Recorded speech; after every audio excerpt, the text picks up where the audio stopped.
బంగ్లాదేశ్ యొక్క ప్రభుత్వం పతనమవ్వడానికి కారణము, అసలు బంగ్లాదేశ్లో హిందువులపై దాడి ఎందుకు జరుగుతుందో ఈ వీడియోలో మనము తెలుసుకుందాం. బంగ్లాదేశ్ యొక్క ప్రధాని షేక్ హసీనా. బంగ్లాదేశ్ యొక్క మిలిటరీ కారణంగా షేక్ హసీనా దేశాన్ని వదిలి వెళ్ళడం జరిగింది.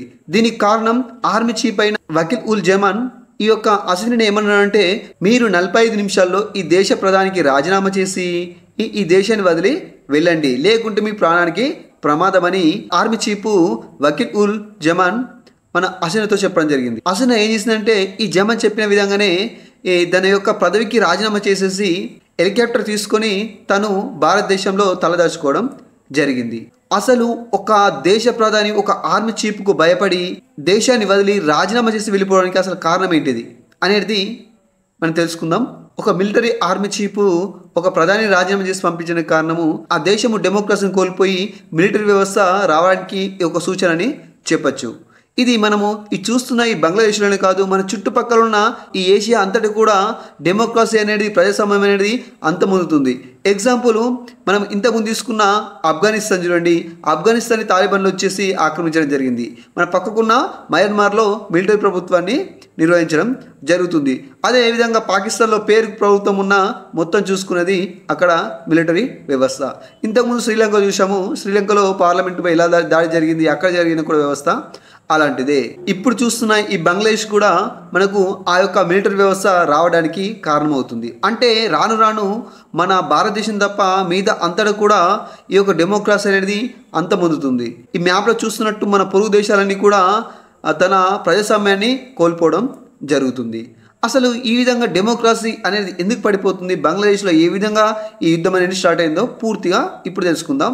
2024 జనవరిలో ఎలక్షన్లో 300 సీట్లకు 223 సీట్లతో హసీనా 4వసారి ప్రధానమంత్రిగా సీటును అధిష్ఠించడం జరిగింది.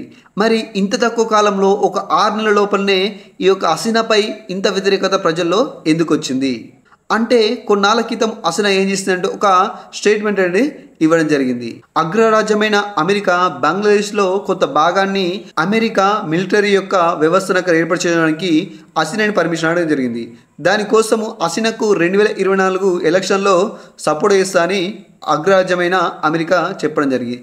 దానికి హసీనా ఒప్పుకోకుండా నేను ఎలాంటి భూభాగాన్ని కూడా నేను ఇవ్వనని చెప్పడం జరిగింది. పక్కకున్న మయన్మార్ మరియు ఈ యొక్క బంగ్లాదేశ్ కొంచెం ప్రాంతాన్ని వాళ్ళు అక్కడ ఉన్న ఆర్మీలు కానీ అక్కడ ఉన్న మిలిటరీ కానీ ఒక వ్యవస్థను ఏర్పడేసుకొని తమ యొక్క ఆధిపత్యాన్ని అమెరికా చెలాయించాలని జరిగిందని ఒక స్టేట్మెంట్లో హసీనా చెప్పడం జరిగింది. ఎవరైనా సరే అమెరికాకు వ్యతిరేకంగా మాట్లాడితే వాళ్ళకి ఏదో ఒకటి జరుగుతుందనేది తెలుసు. ఇంతకుముందు పాకిస్తాన్ యొక్క ప్రధాని ఇమ్రాన్ ఖాన్ కూడా ఈ విధంగా చెప్పడం జరిగింది. అప్పుడు ఆ ఇమ్రాన్ ఖాన్ లాస్ట్కి ఏమైంది, తన పదవిని కోల్పోయి ఇప్పుడు చివరికి జైల్లో ఉండడం జరిగింది. ఇక్కడ హసీనా గారు అమెరికాని ఉచ్చరించకుండా ఒక ఆధిపత్య దేశమని స్టేట్మెంట్ ఇవ్వడం జరిగింది. బంగ్లాదేశ్లో ఈ దాడులకు కారణము వేరే దేశం యొక్క ప్రమేయం ఉన్నదనడం కూడా కొంతవరకు వాస్తవం. ఈ బంగ్లాదేశ్ అల్లర్లకు ఒక్క కారణం కాకుండా ఇంకొక కారణం కూడా ఉంది. దానికోసం తెలుసుకోవాలంటే మనం ఒకసారి బంగ్లాదేశ్ యొక్క హిస్టరీలోకి వెళ్ళాలి. 1971 ముందు బంగ్లాదేశ్ పాకిస్తాన్లో విలీనమై ఉంది. బంగ్లాదేశ్ పాకిస్తాన్ భాగంగానే ఉంటుండే. అంటే ఇక్కడ east Pakistan, west Pakistan. East Pakistan అంటే ఇప్పుడున్న బంగ్లాదేశ్, వెస్ట్ పాకిస్తాన్ అంటే ఇప్పుడున్న పాకిస్తాన్. ఈ ఈస్ట్ పాకిస్తాన్ అంటే ఇప్పుడున్న బంగ్లాదేశ్కు స్వాతంత్రం తీసుకురావడానికి తన సపోర్టింగ్గా నిలిచింది ఎవరు, మన భారతదేశం అంటే ఇండియా.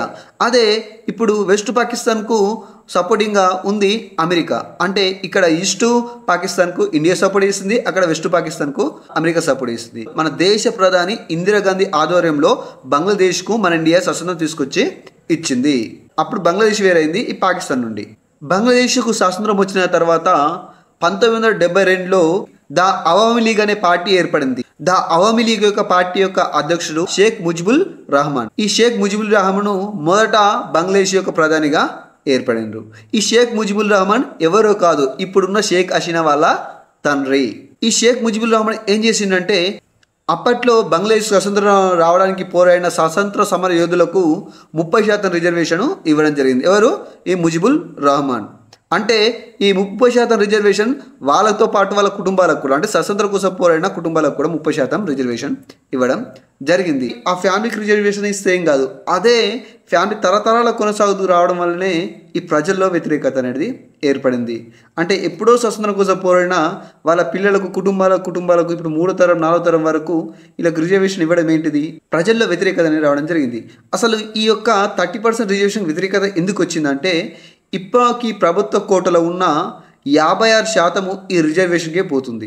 మామూలుగా చదివి జాబ్ కొట్టాలంటే బంగ్లాదేశంలో చాలా వరకు కష్టం. ఎందుకంటే ఈ 56% ఉద్యోగాలన్నీ రిజర్వేషన్ అనే వెళ్ళిపోతుంది. అది ఏ విధంగా 56% చూద్దాము. ఇక్కడ 30% ఫ్రీడమ్ ఫైటర్ ఫ్యామిలీస్కు, 10% బ్యాక్వర్డ్ క్లాస్కు, ఇంకా 10% ఉమెన్స్కు, 5% మైనారిటీ వాళ్ళకు, 1% వచ్చేసరికి హ్యాండిక్యాప్డ్ వాళ్ళకు. అంటే 56% ఎటు ఈ యొక్క రిజర్వేషన్కే వెళ్ళిపోతుంది. ఇంకా మిగిలింది ఓన్లీ 46% మాత్రమే. దీనిపై చాలామంది వ్యతిరేకించి ఈ 30% ఈ ఫ్రీడమ్ ఫైటర్ ఫ్యామిలీస్కు తీసేయడం అనేది ఒక ఉద్యమం అనేది జరిగింది. పిఎం అయిన హసీనా గారు తన కేంద్ర కేబినెట్ని కూర్చోబెట్టేసి ఆ కేంద్ర కేబినెట్ సమావేశంలో ఈ 30% రిజర్వేషన్ అనేది రద్దు చేయడం జరిగింది. ఇలా రద్దయిన తర్వాత ఫ్రీడమ్ ఫైటర్ ఫ్యామిలీకి చెందిన 7 సుప్రీంకోర్టులో దీనిపై పిటిషన్ వేయడం జరిగింది. తమకు 30% రిజర్వేషన్ కావాలని సుప్రీంకోర్టులో వేయడం జరిగింది. అప్పుడు సుప్రీంకోర్టు ఏం చేసిందంటే ఆ యొక్క కేసును పరిశీలించి ఈ 30% అనేది తిరిగి మళ్ళీ ఆ ఫ్రీడమ్ ఫైటర్స్ కుటుంబానికి 30% మళ్ళీ ఉంచాలని ఆ యొక్క వీళ్ళు కేంద్ర కేబినెట్ రద్దు చేసిన విధానాన్ని కొట్టివేసి ఇప్పటి నుండి ఆ కుటుంబానికి 30% రిజర్వేషన్ ఇవ్వాలని అప్పుడు కోర్టు డిక్లేర్ చేసింది. ఈ సుప్రీంకోర్టు ఇచ్చిన తీర్పుతో బంగ్లాదేశ్లో ఉన్న స్టూడెంట్స్లో వ్యతిరేకత మొదలైంది. దానికోసము దాడికి తెగబడము, అల్లరి వేయడము జరిగింది.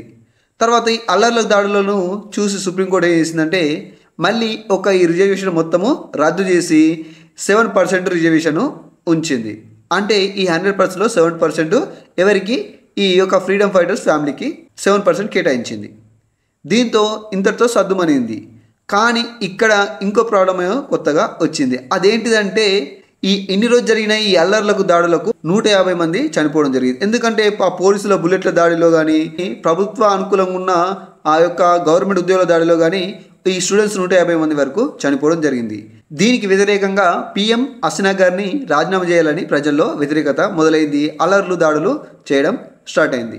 ఈ అల్లర్ల దాడులను కంట్రోల్ చేయాల్సిన మన మిలిటరీ కానీ ఆర్మీ కానీ కంట్రోల్ చేయక, వాళ్ళతో కాలేక ఆ యొక్క ఆర్మీ చీఫ్ అయిన వకీల్ ఉల్ జమాన్ హసీనా గారిని 45 నిమిషాల్లో రాజీనామా చేసి దేశాన్ని వదిలేసి వెళ్ళిపోవడం జరిగింది. దీంతో హసీనా గారు తమ పదవికి రాజీనామా చేసి హెలికాప్టర్లో ఇండియాకి రావడం జరిగింది. అసలు ఇండియాకి ఎందుకు వచ్చిందంటే ఇండియాతో మంచి అనుబంధం అనేది మన హసీనా గారికి ఉంది. అంటే ఫస్ట్ నుంచి కూడా తన తండ్రి అయినా మన ఈ హసీనా గారు అయినా ఇండియాతో మంచి సంబంధాలు అనేది నెలకొల్పారు. ఏదైనా సరే తన ఇండియా మీద డిఫెండ్ అయి ఉంటుండే.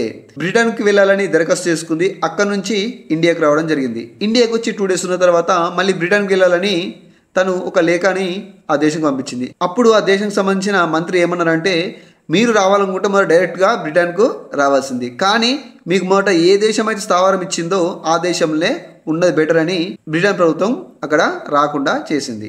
అప్పుడు హసీనా గారు ఒక స్టేట్మెంట్ ఇచ్చారు.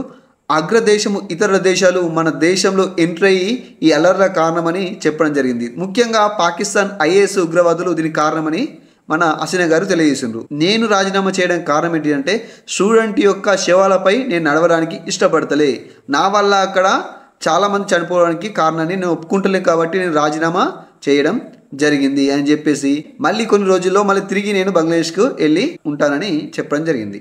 ఇండియాకు వచ్చిన విషయము ఆ బంగ్లాదేశ్లో ప్రజలకు తెలిసి అక్కడ ఉన్న హసీనా గారి ఇంటిలో చొరబడి అక్కడ ఉన్న సోఫా సెట్లు, అక్కడ వస్తువులు, ఆఖరికి ఏమి తన చీరలు అన్నీ ఎత్తుకుపోవడం జరిగింది. చూడండి ఇక్కడ మీకు కనిపిస్తున్నట్టు ఇంత ఘోరంగా ఏ దేశంలో కూడా ఉండరు. ఒకవేళ రిజర్వేషన్కి వ్యతిరేకంగా జరిగిన ఉద్యమము ఒక ప్రధాని ఇంట్లో చొరబడి తన వస్తువులను ఎత్తుకోవడానికి దారి తీసింది. అంటే ఇక్కడ వేరే దేశం కుట్ర ఖచ్చితంగా ఉందన్నమాట. అక్కడ బంగ్లాదేశ్లో ఉన్న హిందువులపై దాడి చేయడం జరిగింది.